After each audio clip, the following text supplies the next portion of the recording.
Live from the mist-enshrouded mountaintop fortress that is X and Y Communications headquarters, you're listening to the world-famous Mountaintop Podcast. And now, here's your host, Scott McKay. Oh, how's it going, gentlemen? Welcome to another episode of the world-famous Mountaintop Podcast. As always, I am your host, Scott McKay, and I have a new guest with me today. And quite literally, we're going to have a whole lot of fun. That's the topic of the show. Before we get there, I want to let you guys know that I am putting more effort and more time and more energy into my social media stuff than ever before. Got that little note from one of my consultants and also from doing a survey of you guys. So boom, that's what I'm going to do. You can find me on X, on TikTok, on True Social, and on YouTube at Scott McKay. That's SCOT, one T in Scott, MCKAY. You can also find me at Real Scott McKay on both Instagram and on Threads. And like I said, gentlemen, I'm putting more energy into posting more often on all of those platforms. The website is mountaintoppodcast.com. We just made some more changes there. The feedback I'm getting from you guys is it's harder to find my premium programs and all the free stuff that I have out there for you than I seem to think it is. So I've made it absolutely fall out of bed easy to get to all of that stuff from now on when you go to mountaintoppodcast.com. The Facebook group is Mountaintop Summit, and guys, join it because we're having a whole lot of fun. Speaking of fun, that is indeed the topic of today's podcast. My first time guest is named Corey Martiri, and she goes by Love Strategist Corey on the web and elsewhere. She's the CEO and founder at the Corey Lynn Agency in Danbury, Connecticut, and today's topic du jour is indeed make dating fun again. Corey, welcome to the show. Thank you, Scott. How are you doing today? I'm doing great. It's really good to have you here. I think having the voice of a female, but not only just a female, but a female dating coach, someone who's an expert at this stuff, is really going to help guys look at this whole topic in a new way. Because one thing I've noticed about us as men, Corey, I don't know if you picked up on this or not, but it's like we're allergic to fun. It's all work. It's all, achieve, be a badass, be stoic, make duck faces in your online dating pictures. And we're thinking like that's what women want from us. But girls just want to have fun, and we know that too. Yet, I don't know. We have a hard time connecting those dots as guys. What's up with that, Corey? I don't know. Let your hair down, guys. Let's have a good time. Dating can be fun. I know right now a lot of people it's February, it's the new year, new me. I want to be in a relationship. It's a Valentine's Day week. I know it can be difficult, but we really can have fun. And I want people to have fun in dating. Well, now here's the thing. This is indeed dropping. Well, let's see. It would be the 14th. It's going to drop directly on Valentine's Day. How about that? Let's talk about that for a second.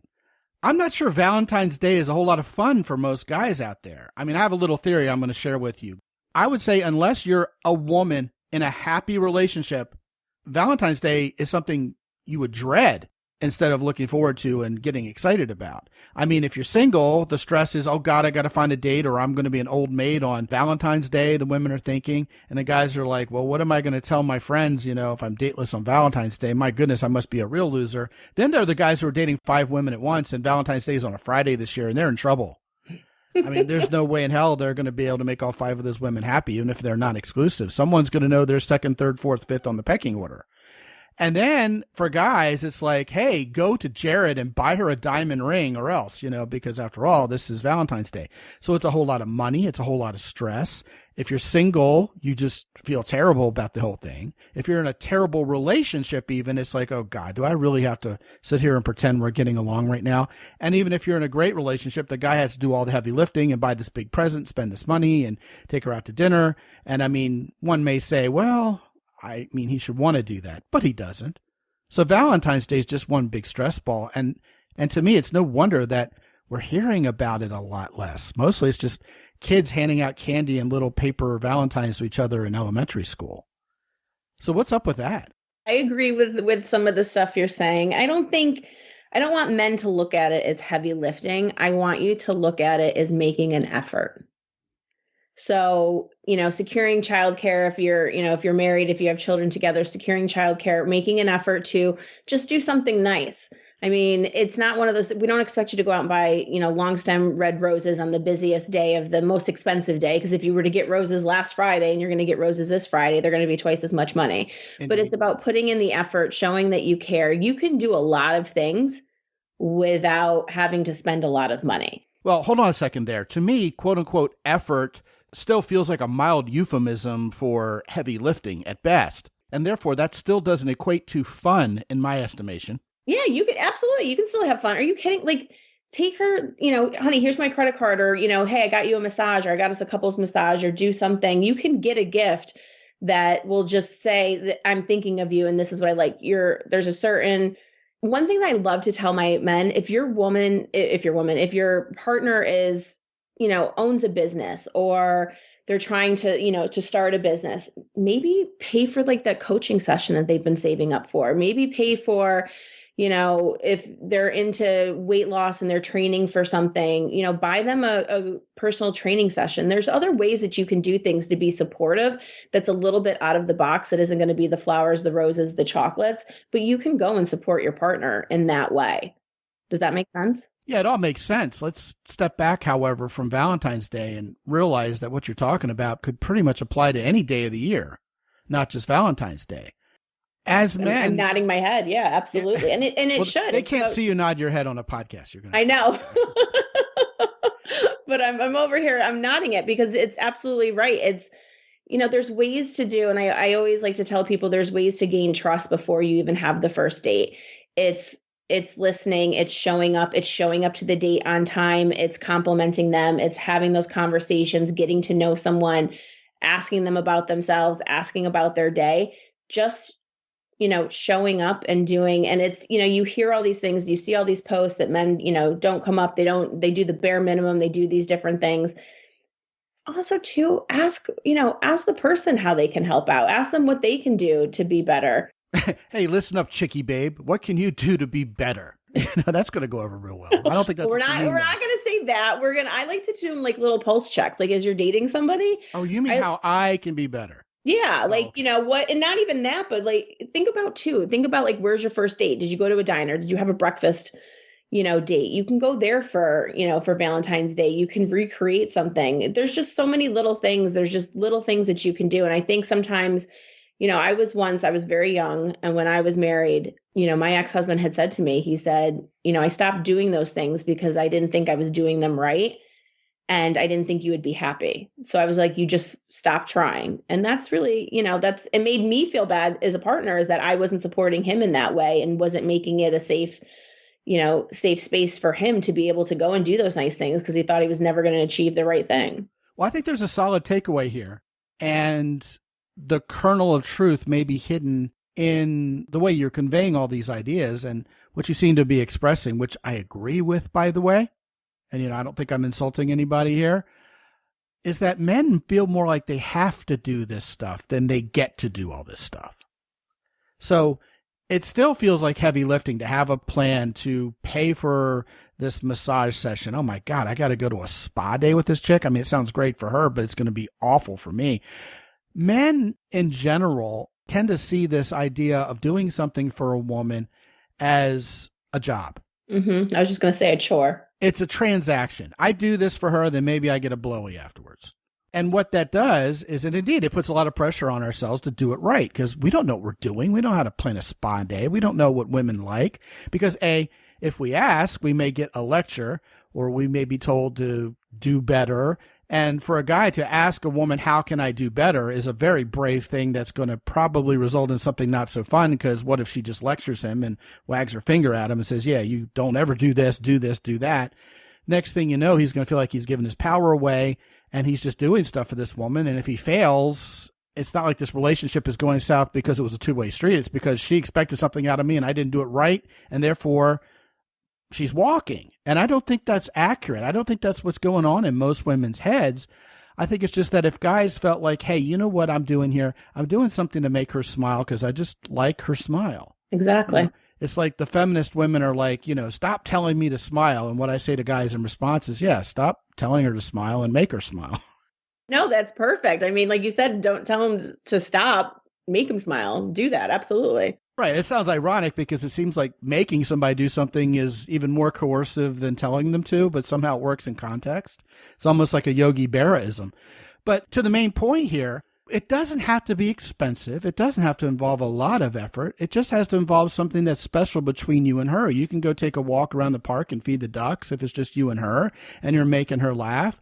And she feels special. She feels taken care of. She feels safe with you. She feels listened to and heard and respected and, darn it, liked. I mean, most of us as men and women don't even like the people we're trying to attract. And this whole idea of transactional relationships has become so much the de rigueur nowadays that people feel like, well, it's how it's supposed to be, isn't it? I pay dinner for her. I tell her she looked good. And then, she's supposed to do something nice for me. But, women are all selfish and solipsistic nowadays, say the red-pilled guys. So don't expect much. You're going to have to keep spending and keep buying and keep doing, and it's never going to be good enough. And it's no wonder that fewer people are in relationships and more guys are just watching porn and more women are just reading romance novels, and everybody's blaming the low marriage rate and low birth rate on, well, it's too expensive or I'm still going to college. When in reality, we just forgot how to have fun with each other as men and women. I agree. 100%. Yeah, absolutely. So now that we've set all that straight, you were saying before we hit record that you wanted to take this step by step from the moment you put your profile online all the way through to we've been married 50 years. So let's go ahead and start with the online dating thing. How can both men and women start having more fun there? Yeah. So one of the services that I offer, so I'm a matchmaker, date coach, and sex coach. So I put the fun back in dating and relationships. So one of the services I offer is a professional online takeover where I go through, create a profile for one of my clients and pretend to be him or her, swiping through, getting the point of that is to get them off the dating app and to get them to date in real life. As somebody who's been on and off the apps for, I don't even know how many the last years, I see this every day. I see it, my clients are sending me screenshots of when they're online. Just creating the profile, showing what it looks like, it's a little bit, a tidbit of information of into your life. So the dating profile, it should be I have an 80-20 rule. 80% is about you. 20% is what it's going to be like to date me. So that 80%, that first picture, I want a picture of you. I want a good picture of your face. I want you smiling. I can't tell you how many men, they have just like this look, this puss on their face, and they're not smiling, and it looks like they're at the DMV or it's a passport photo. It looks like Donald Trump's mugshot. Yeah, exactly. Like they're not looking in the camera. They have a hat or glasses on. Well, they're trained not to look in the camera and look all stoic. It drives me nuts. And the younger generation, when they look down to the side and they cross their arms, I can't tell what you look like at the side of your face. And I get you want to post Aragua or something if you do that. or you want to post the good, travel photo with your back or your dog, and you've gone on this glorious hike. I can't see what you look like the back of your head. So that, you know what? I'm going to coin something. Just be friends de Aragua. You start putting pictures up like that, women are going to JBF you. How about that? It drives me nuts. And don't put other women in the photo. I don't care if it's your sister. I don't care if it's your cousin. Don't do it. Women get skeeved out when you put your nieces and your nephews in it. I'm getting angry. Can you tell like the tone of my voice? I'm getting angry. Yeah, it's a lot of fun, actually. I'm enjoying the hell out of myself over here. But I want you, put a picture of you, put a full length picture of you, put stuff that you enjoy doing. Listen, I know some women, and for the women listeners that are listening to this, I know you knock. Which are none, by the way. Okay. Well, the fish pictures, some people don't like it. I love it because it shows it shows that that's a hobby. That's what you're doing. And guess what? You're smiling in those photos and you're putting it. I don't think there's anything wrong with that. Yeah, but if you're like a deadlifter and you're a guy, it's like, look at all this weight I can lift. But your face is all red and bloated because you're attempting like a 600-pound lift and you just look terrible. There are some people who like the muscles. And again, I'm okay with the gym. Yeah, but I'm just saying the picture doesn't flatter you. I'm training to be an IBF pro. I'm cool with that. But I want one picture. I don't want a mirror selfie of you shirtless flexing in every single one. You have 3 prompts and 6 pictures on most of these apps. There's no reason to have the same photo. And then the 3 prompts that you get, don't put the 3 dots down. Don't put pineapple shouldn't be on pizza. If I had $1 for every time I saw that answer, I wouldn't have to work. Nothing about pineapples. No, I like pina coladas, pineapples on pizza. If you're talking about pineapples, you're already going down the wrong track. Yeah. I mean, I want to hear what you want to do. And again, this is the 80-20 rule. What is it going to be like to date you? And then what's it going to look like for me to date you? So I want to explore the world. Hey, give me travel tips to Europe. Ask questions within your prompts, or give me a reason to ask or to somehow ask you a question. Yeah, right. Give a call to action. Yeah. I mean, it's like, give me something to write about. It's just, and this, again, this is your elevator pitch to somebody. So I need to go through and I need to see what it's all about. And then you can go through. And then when it comes time for swiping or liking, prompt somebody. Don't just respond LOL, ha ha ha, one word answers. Don't do that. Even today I was talking to somebody and I was like, hey, give me 5 random things about yourself. Ask open-ended questions, because this is going to allow the conversation. If I have to tell one more person how my day's going, I'm going to scream. You know why you're going to scream? There's a psychological principle at play there, and it's the law of reciprocity. If I do something for somebody, they'll be more likely to want to do something for me. And I would say one of the biggest mistakes men make when they're writing women first, because let's put it this way, men, it's usually incumbent upon us to write women first. Women want us to lead. But what men will do when they're writing women is they'll demand her time or her energy when she doesn't even know him yet. That was one of the things I was going to say, or they get upset that we're not responding right away. Right. Tell me about yourself. What are your 10 favorite things in the entire world? She's like, I don't even know you, and here I am doing a favor for you. See, now I would like that. I would like the fact that you're taking the time, because this is a way to build trust in this process going before you go into a date. So I'm going to, I'm trusting you that you're going to ask questions and you're going to want to actually like hear me out and you're going to listen. I don't want you to be like, wow, Corey, you're just going to repeat and recycle what I have on my, it's almost like going on LinkedIn and, oh, I saw that you're a customer service manager and that you do this, this, and this. This is really nice. I don't want you to like reiterate what's exactly on my profile. I know you looked at it. But I also too, I don't want you to be really skeevy either when you're like messaging me. Oh, wow, that dress looked really hot on you. Love those pink heels. Oh, wow, that ass. Like, I don't want that, Right. Well, yeah. If you compliment her on her sexual features. Woman, your profile stuck out to me. I would love to get to know you better. Yeah. Well, and ask a couple of questions. There's a very fine line of being skeevy, and then there's, of being respectful. And sometimes you can go over that. And to go back, so Bumble recently changed the way they do business, their whole business model. Well, I'm glad. Men can now message women first. That's because it sucked and they needed to change it. Well, it's because dating in general has gone down on the apps. 2024, everybody wanted to get off the apps and wanted to meet in person. So what's been happening, a lot of those were the first time they ever had losses. And you're going to see a big shift now because there's a huge shakeup at quite a few of these dating apps where the C executives have stepped down. They're leaving. They brought on more. So it's going to be very interesting. And I've even seen the shift now where dating apps, and this is the other thing, men, that I really want you to listen at. Dating apps now are turning more into social media. So you have these apps called like Woo Plus, which is for mid-size and plus size individuals and the people who want to date those types of people. And there's nothing wrong with it, but you can post a daily picture on it. And it's become almost like a thirst trap. It can get really bad. But again, this is what social media is playing into these dating apps. So people are on dating apps and they're just like swiping as a form of, rather than being on Facebook or Instagram or X, is now, okay, well, I'm going to go over here and see what's really there. Well, first of all, indeed, the people who run the apps flew too close to the sun and their wings melted. They were basically presuming way too much upon their customer base without adding as much value in return as they were perceived to have in the past. I think the day the music died really was around 2020, right before COVID hit, and OkCupid decided, all right, heterosexual guys, the hell with your sexual preferences. We're showing you trans women and we're not even going to tell you, and you have no right to ask. And guys are like, I don't like dicks. Oh, well, then there's something wrong with you. You're transphobic. That lasted like 2 or 3 weeks and they lost almost everybody. So that was a bad idea. So now they realize, okay, even if you're LGBTQIA, you're allowed to have a sexual preference. All right.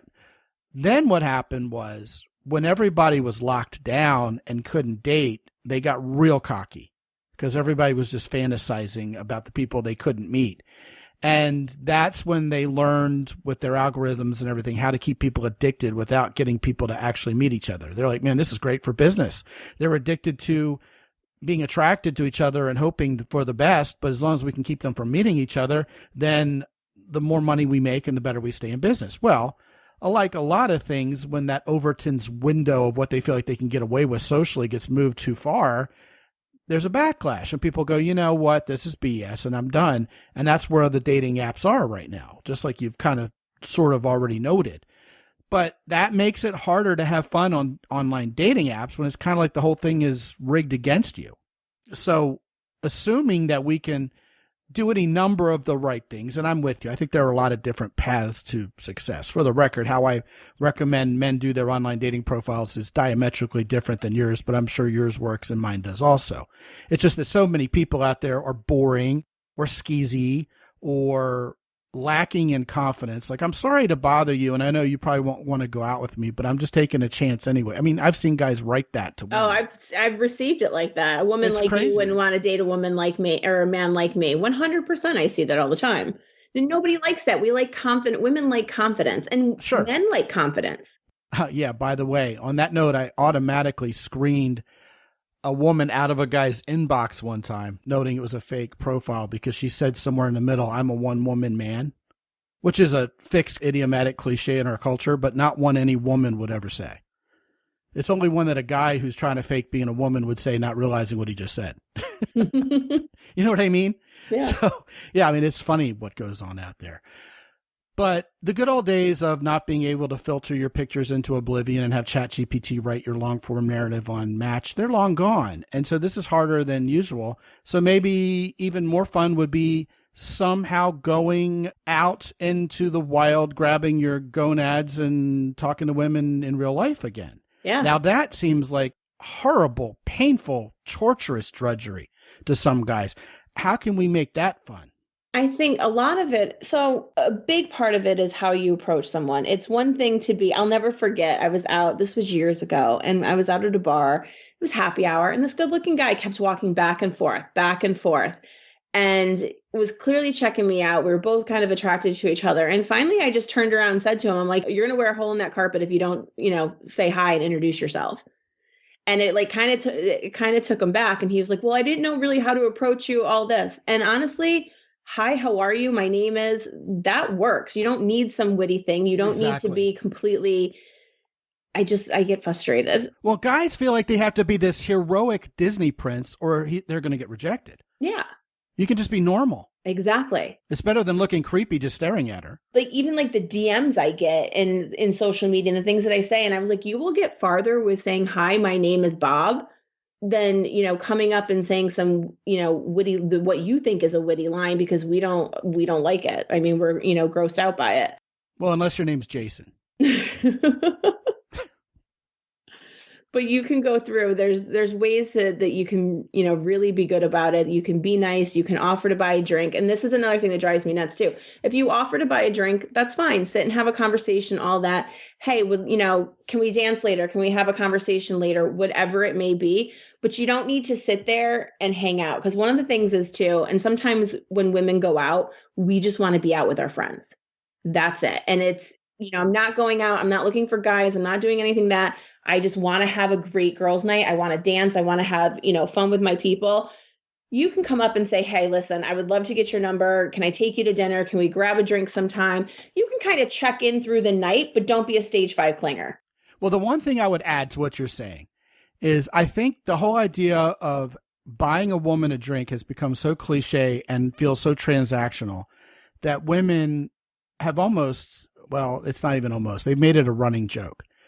And also, so many men have watched Yellowstone that they're not ever going to dare buy another woman a drink ever again. Have you ever watched Yellowstone? I do, but I don't remember what you're talking about. What part was it with the buying the drink? Oh, any guy who approaches Beth Dutton at a bar. Oh, well, Beth is very different, but Beth was also very in love with Rip. Yes, there are women like Beth. Well, no, hold on a second, though.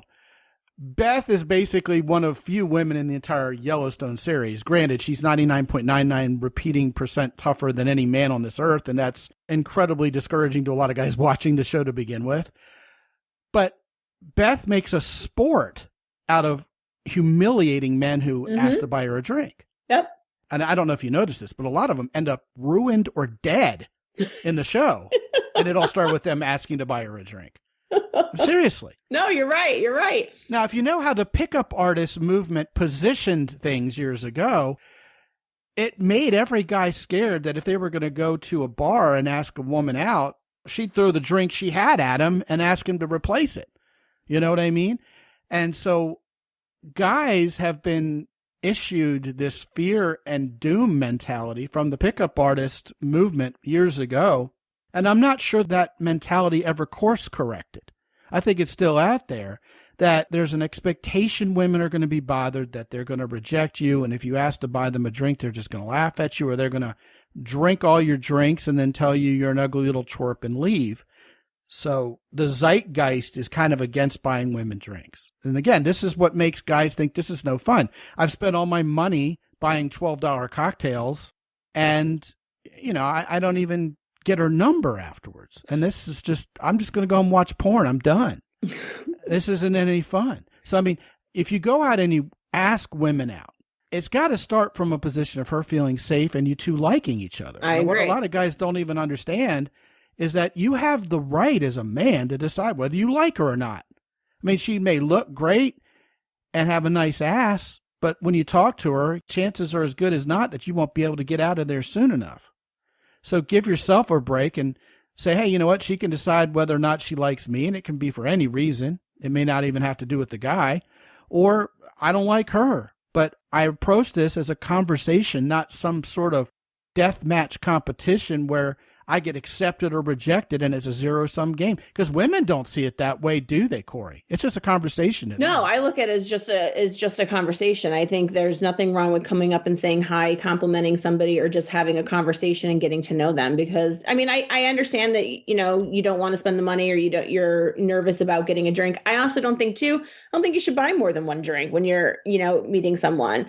I think it's, you know, hey, sit, let's have a talk. If I'm waiting to order something and you want to pay for it, I'm definitely going to sit. I'm definitely going to have a conversation with you. I'm going to have that. But again, it's peeling back the layers of the onion when you're dating and when you're getting to know someone. And that is the first layer of exactly what you said. Okay, you know, let me talk to this individual. Let me learn a little bit more about her. Let me understand where she comes from.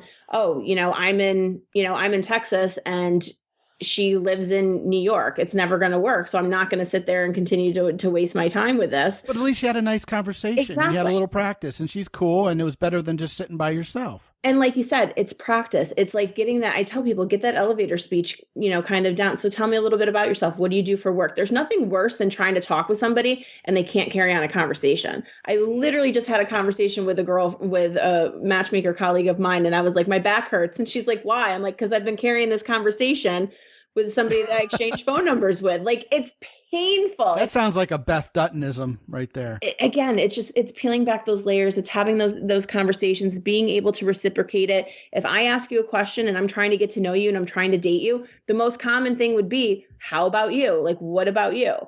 Well, all right. Two things here. First of all, guys, you and she probably have already worked a full day by the time you meet each other, you know, unless it's Saturday morning and you're at the grocery store. But, you know, I digress. This shouldn't feel like another job. I mean, men have this allergy to being warm and light, as if it's going to make them come off like they're not so tough or they're effeminate. Guys, you can be masculine, you can be manly, and have a smile on your face and be warm. You know, Matthew McConaughey and other leading men in Hollywood have made a living off of this persona. So if you're all tough and you're all scared and you're all uptight, she's going to feel that energy. And because women follow your lead, 100%. Yep. She's going to be scared and uptight in front of you, and you're going to think you did something wrong and that it's all about you and it's a personal assault, when really you just led with that energy. Mm-hmm. So guys, what you got to do is be observant, be light. Instead of digging into your life story and how many children do you want and how many people have you slept with in the first 5 minutes, just talk about nothing. Make it the Seinfeld show. Hey, look at that over there. They have these things on sale. I bet it's because no one buys them because they taste disgusting. And just watch her laugh and agree, and you're off to the races. Just talk about nothing. And men are trying to rehearse what they're going to say, and they want to sound real cool and suave. And meanwhile, the more down to earth and light it is, the better it'll probably go. You can save all that. How many children do you want? And where did you go to college? And tell me about all your siblings for like the second date. Even like the first date. I wouldn't even bring that up like the first each other? 5 dates. No, I would wait till later for that. But again, I agree.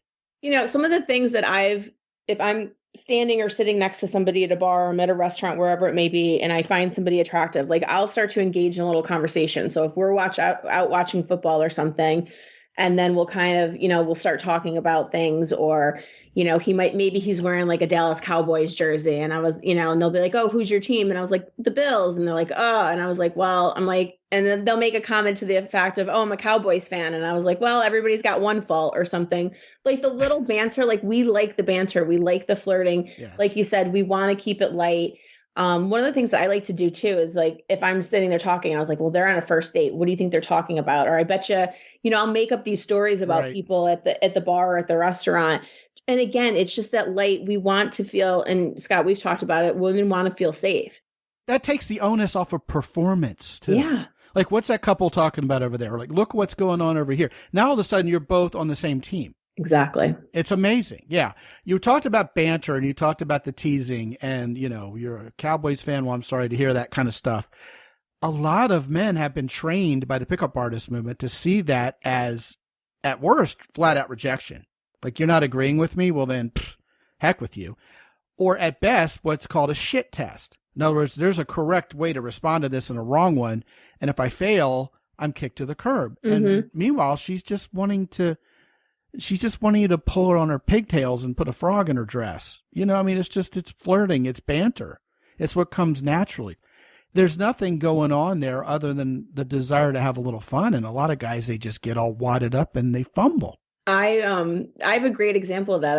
I was talking to somebody last summer and I made some kind of comment, something that had to do with like, well, I have a crush on a boy. And he's like, well, you called me a boy. I'm a man, and goes into this huge rant. And I was like, I was trying to be cool. I was trying to be flirty, as in like, hi, I'm in high school and I have a crush on a boy. Well, you know, women can get offended like that just as easily. Yeah. And it was just like and he just looks at me. We ended up having a FaceTime call afterwards, and he's like, wow, I really read that wrong.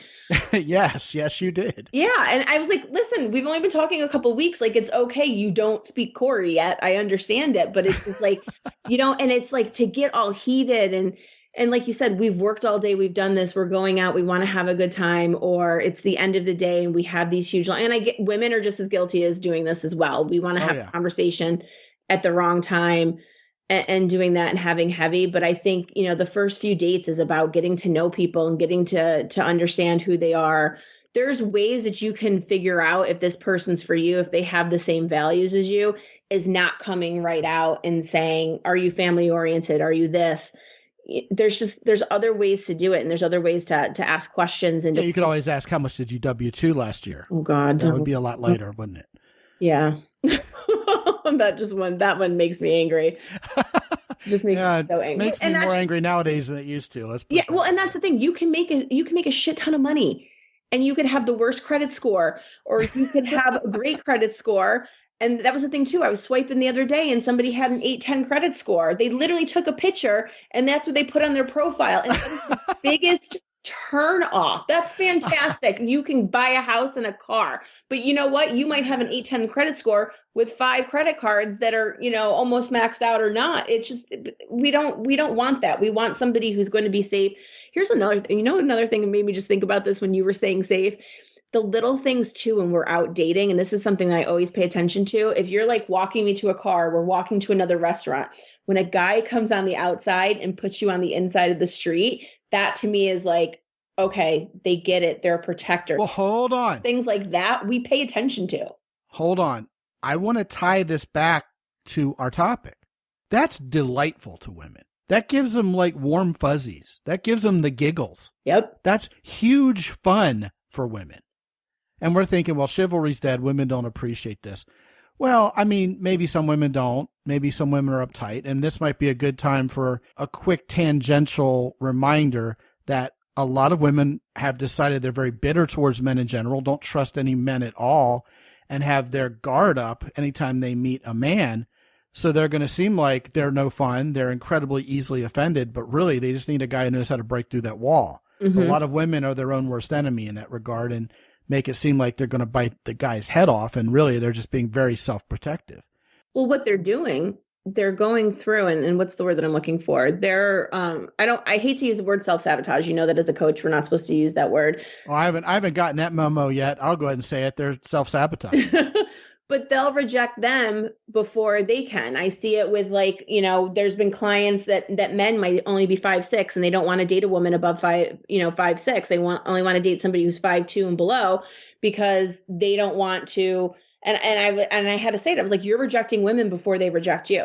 Yeah, that happens a lot. It happens a lot. I see it all the time. Well, that happens before men even talk to a woman. Yep. They've already decided she's out of my league. She'll just reject me anyway. Meanwhile, they could have lived happily ever after if he just would have had the balls to say something. Exactly. Yeah. Oh, yeah. And I see it on both sides. Well, that's going to be a revelation to the guys listening, because I think most guys would see that as specifically a man problem. No, definitely. I mean, I see with the women, they need to be, they need to make, you need to make these types of figures. You need to be this tall. You need to be, these are the things that you want. And it's all fear-based. I mean, and fear is no fun. So as long as we're afraid of this, we're not having any fun. One of the things you said earlier was you're agreeing on something, that you've established some kind of rapport is what that is. And one of the things I said in response to that was, now you're on the same team together instead of being adversarial towards each other, sitting across from each other. It reminds me also of something somebody said on a recent podcast, which is when you're out with a woman, see if you can sit beside her instead of across from her. Because it feels less like a negotiation and more like you're just buddies sitting next to each other. That was one of the things I was going to say is when you're at, if you're at a table, and I get it, if you're at a booth, it's hard. You have to sit across from each other. But if you're at a table or you're at the bar, sit, so you guys you're sharing a corner together, because then you can share the body language. You're turning, you're looking at each other. It's not, like you said, it's not a negotiation. I love, this is when I plan my dates for my clients, and this is something that I think more people need to do. Don't plan for a date with that restaurant that's far out of town. Plan for a date where you can have, if it's in the summertime, that you can go to the ice cream shop afterwards, or you can go to another bar, or, hey, you know what, I'm having from here. Yeah, exactly. You can walk from there. You can hold a hand. You can, take it to another thing. And I love watching people. I always love when I can spot a first date at a restaurant, and then you start to see the body shift. So if they're sitting at the bar and then they turn into each other, or somebody grabs a chair, and then, here's the thing too, with men are like, I don't know if she's into me. If a woman leans into you, if a woman, touches your knee, or to kind of gives you that little playful shove when you're doing, when you say something funny, she's into you. When you first meet somebody, go in for that hug. People, do you understand what it breaks the ice. I love a good, and anytime I meet people new and I was like, oh, I'm a hugger, I hope you don't mind, and I go in for it, people aren't getting hugged. People aren't touching anymore. But just being able to do that shows wow, she's interested in me. Well, it does. It absolutely does. Different people are going to kind of emit different vibes. So you do have to read the room a little bit. But what I was going to say about people agreeing, I mean, all good points you're making, is I've done an entire program on the premise that flirting is a lot like improv. And the basic rule of improv is yes and. Anytime someone says something, you say something in agreement and build upon it. Not that you have to say, well, not if she voted for someone completely different than you and has cockamamie political views, and you say, oh yeah, me too, absolutely, just to say yes and. I mean, then you're being a wuss and kissing up. But what I'm saying is hey, you know what? Today was really, really cold. Yes, and it was so cold that it froze the balls off the pool table, and then she laughs, So, I mean, it's building upon a conversation, because I know too many women especially have come to me saying that she felt like her intelligence was constantly being assaulted by this guy, because no matter what she said, it was wrong, and her opinions were bad, and, not just that, but this, and, well, instead of that, I think this, and they were constantly disagreed with and argued with and made to feel stupid. And that's not fun. Yeah. It's the opposite of. It's fun to get along with people and find people who are on your team with you. It's fun to find your tribe, whether it's someone who's same sex, other sex, whether it's a date or a business partnership. It's fun to get people who are on your team. Mm-hmm. It feels like winning. Dare I say you're seeing this in politics nowadays. We just had a major shift in which party was in control in the United States, and you can see who's having fun and who isn't. Yeah. And it's the opposite of the people who were having fun and who weren't 4 years ago. This is human nature. I think it's fascinating. So how do we keep having fun once we've known each other 50 years, Corey? Well, there's a lot. I mean, there's plenty of ways to go about that. I mean, I think you and I know this, and some of the listeners, like, relationships can be easy and relationships can be hard and fun at the same time. I'm one of those people. Sometimes just bring it back to like how you guys got together. Bring it back to your first date. Remember when we did this? Play the song, put on the wedding dress.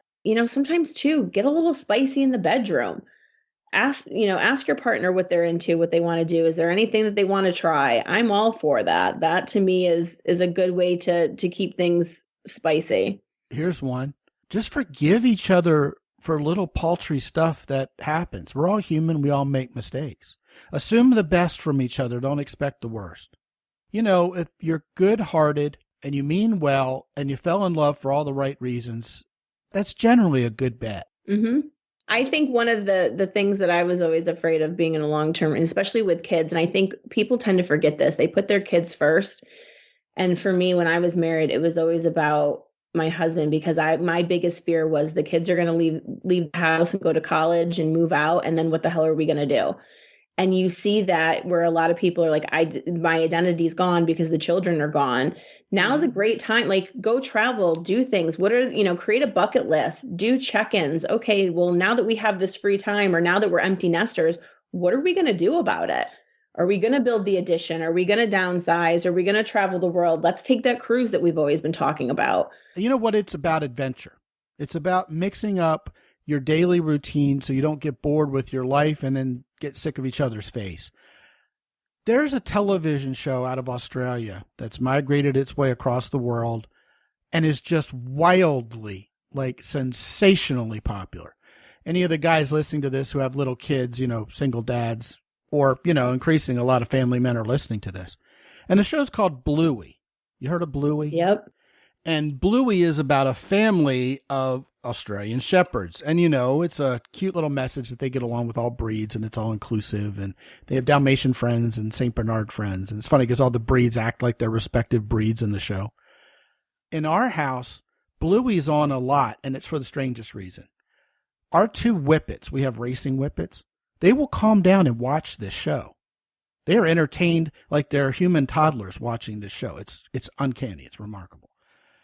But what I've noticed is even when the dogs aren't in the room, I catch my wife and my 17-year-old son and my 13-year-old daughter watching this show and laughing. And, maybe I'm just no fun and don't know how to have any fun, or I'm too busy working like a typical guy. But finally, one day I was wondering what the deal was, and I just watched an episode of this show, and it's addictive. It's incredibly fun. Have you ever watched an episode of it? I haven't watched an episode, but I saw a clip earlier this week where they said the Bluey's going to be on TV because what they did, the mom was having a hard time, and the dad dog was like, all right, everybody out of the house, and mom needed 20 minutes. Yes. Well, here's the deal. See, you're getting to the crux of the matter. Here is why I think Bluey is just so wildly popular. It's not just another cartoon with anthropomorphic animals on it. That would be boring. Where they've caught lightning in a bottle is, first of all, they act like a normal family who's reasonably happy without going overboard being the Brady Bunch or whatever. They still have kids or whatever. But not only do they act like normal humans in a family, everything is an adventure. They turn every little mundane thing they've got going on into something awesome. And that's exactly what we're talking about right here. So I don't know if this is the mic drop or what, but guys, you need to be more like Bluey's dad. You meet women, they just want to have fun. Most women, I don't know if you're going to agree with this or not, Corey, most women, single moms, bored out of their minds. It's routine. It's survival mode. It's got to get the bills paid. They're on a hamster wheel and they got nothing to do. They got nothing going on. They may not even have the guts to go try something really adventurous. But when a guy comes along and says, hey, let's do this, they're like, oh my goodness, absolutely. I'm all in. And the next thing you know, they're having fun. The guy's having fun. When a man can make life an adventure, even without a whole lot of money or even leaving your own zip code, I mean, just a little goes a long way, and it's like magic. 100%. And again, that's that showing up, that's putting in an effort. I can't tell you, I remember. But the effort is fun for the guy too. Yeah. Yeah. Because think about it, like when everybody loves an adventure. Something nice, I love giving gifts. That's the way that I show that I care about somebody. So if I'm out and about and I see like their favorite candy bar, or just like, hey, we went and saw this movie and here's like the poster board, or I don't know, if I see something that reminds me, I'm either going to send a picture of them. Hey, thought of you, hope all is well. Or, hey, your Twix was on sale, so I got you one. Little things like that. But I like to watch people open up gifts. I like to see them happy. Like that is like my love language. I love to give people things to say, hey, I'm thinking of you. This is what I'm doing. And I think there's 2 points too, Scott, that make me think about it. When last summer, I think I spoke to like 25 women in 1 month. And, talking to them about matchmaking. They were, coming in, prospective clients, people that just wanted to be in my database. And I said, what are you looking for? And that week I had about 10 women say, I want somebody kind. And it made me sad that women aren't experience kindness when dating. Yeah. Well, guys think that's effeminate. And it's not. Like, that's what, like, I'm telling you, like, if you can just be a normal person and can make me feel comfortable and you're comfortable and you create a safe space for me, you're going to get laid a lot quicker than if you're sending me a dick pic or you're, in here saying something vulgar and something mean. Like, and I wish like other people would do that. And this is a big dating trend right now for 2025, is we want transparency. We want you to be authentic. Even too, when you're talking about different social media and what we're following, that's why TikTok is doing so well, is because people are just posting their everyday life. They're sharing their stories and all that. And that's what people want to see. They don't want to see, and I think going even back to when we're talking about Yellowstone, women are, I'm like, what do tell me who you find attractive? Rip. Well, why did they find Rip attractive? Because Rip got shit done, but was all about Beth, was a protector to Beth, was sensitive to her, was, would go through and been like, I love you, this and that, and would do things like that's what, women want. And I think, and I have a hard time, and as somebody who's a little bit type A herself and somebody that co-parented and, that was divorced early on in my son's age, us women, like, we want help. We're not going to ask for it. We're the type of woman that we're going to go through and we're going to do it because we know it needs to get done. And if I don't do it, it's not going to get done. Yeah. But wait a second. Then women complain because a guy wants to help her get something done and fix it. It's a double-edged sword. But sometimes too, just say like, listen, I got this. Let me do this. Can I help you with this? Women don't like it when you order for us. That's just who we are. And again, it's about us trusting that you're going to do it right and that you're going to show up and do it. Well, safety is fun for women. Yeah. And what guys have to figure out is getting laid is fun for both of us. And if you want more of it, like you just said, make women feel safe and protected. And the next thing you know, you're going to enjoy doing this because you're going to see the ROI. Mm-hmm. ROI. I mean, that's a perfect way to put it. Yeah. Well, maybe not a fun way, maybe too business-like a way, but hey, this is the way, as the Mandalorian would say. Her name is Corey Martiri, but you can call her Love Strategist Corey. She's the CEO and founder at Corey Lynn Agency. And when you go to mountaintoppodcast.com/Love Strategist, I think we can remember that one, Love Strategist. And what will happen when you type in mountaintoppodcast.com/Love Strategist is you will be magically teleported to Corey Martiri's website. What are they going to find when they get there, Corey? So what I want you to do when you get there is I want you to fill out a profile for us to talk, to be in my database, for us to have conversations, whether it be about date coaching, sex coaching, dating and relationships. I want to talk to anybody and everybody who is relationship minded, who is single.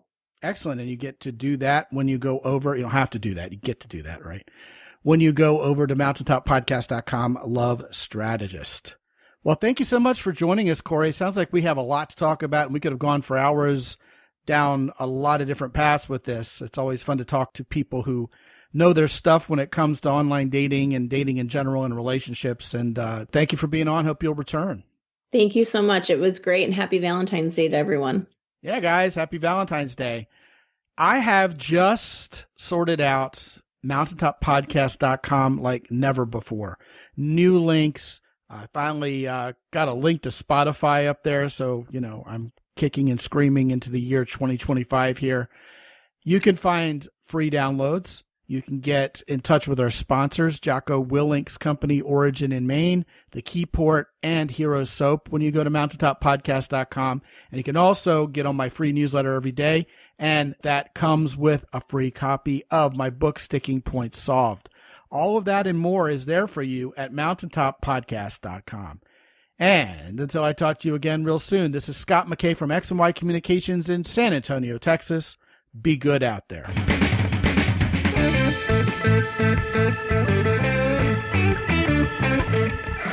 The Mountaintop Podcast is produced by X&Y Communications. All rights reserved worldwide. Be sure to visit www.mountaintoppodcast.com for show notes. And while you're there, sign up for the free X&Y Communications newsletter for men. This is Ed Roy Odom speaking for the Mountaintop Podcast.